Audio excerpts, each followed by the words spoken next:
another math concept na naman ang ating pag-uusapan ngayon. So let's talk about order of operations. So try to compute the given expression below. Pause the video and try to answer.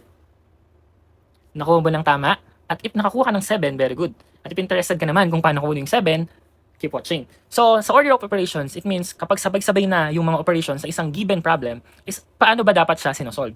Siyempre, from the word order, dapat may pagkakasunod-sunod or may nuuna sa mga operations. So, kailangan lang nating tandaan yung word na PEMDAS. So, kapag sinabi nating PEMDAS, ang unang sinosolve yung mga nasa loob ng parenthesis, and that's for P.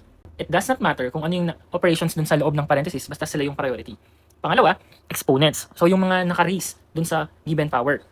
Pangatlo at pang-apat, multiplication and division. And if nagkasabay din sila, ang rule is simplify from left to right. Yes, kung paano tayo nagbabasa. From left, going to the right. Same is true with addition and subtractions. No? Kapag nagkasabay, left to right din yung pag-simplify natin. So, balikan natin yan yung ating given problem.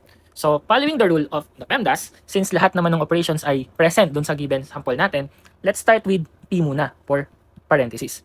So, uunahin muna natin isolve yung nasa loob ng parenthesis na 4 minus 3. Yes. So, 4 minus 3 is 1. So, lalagay ko muna dito yung 1. At of course, ikakopy ko muna lahat niyan. Yung square, yung times 2, yung divided by 2, yung minus 3, saka plus 9. Sanay ka na, pwede mo namang i-simultaneous yan.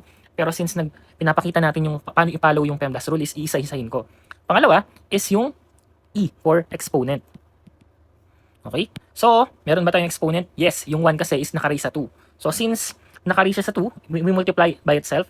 1 times 1, though 1 pa rin naman yung sagot. Then, yung times 2, kakopy lang natin ulit. Divide 2, minus 3, plus 9. And next, of course, is the M, or multiply and divide. Okay? So, in our case, since nauna si multiplication, nasa left kasi siya, so siya yung uunahin natin.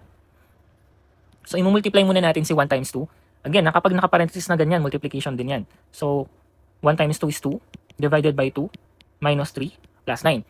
And is time for us to apply na the D, or the division. Since meron tayong 2 divided by 2. So, 2 divided by 2 is 1 minus 3 plus 9. At dalawang operations na lang ang natitira sa atin, addition and subtraction. And according to the PEMDAS rule, left to right ang gagawin natin. So, since nauna si subtraction, is mauna tayong magsasubtract niyan. So, subtraction muna. And 1 minus 3 is negative 2 plus 9. And lastly, we have addition.